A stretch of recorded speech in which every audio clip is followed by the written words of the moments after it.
I want to spend just a moment talking about one of the propositions that's not getting a ton of attention, Proposition 4. This is an independent redistricting commission that will set some lines for the state, for these districts, and they will submit it to the legislature for ultimate approval. Morgan, let's start with you to talk about this.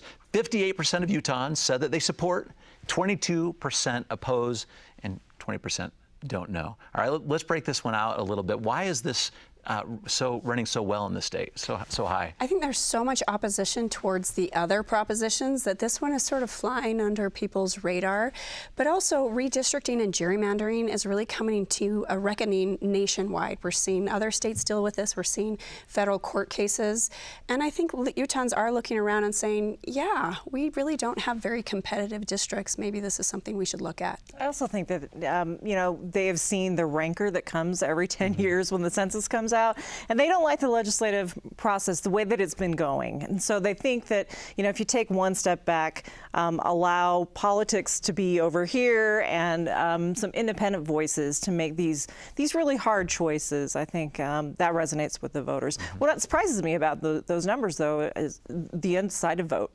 There's still a lot of wiggle room in that 20%. So where will they go? Do you think that's a kind of an education process for that 20%? I think so. I mean, again, all of the passion, all of the attention has been on other initiatives and candidates on the ballot.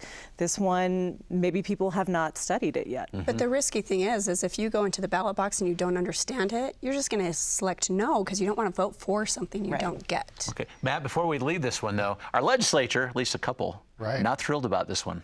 No, they want the power, and that's where they have it now, and they get to draw the maps, and they think that they're going to do a better job than an independent commission.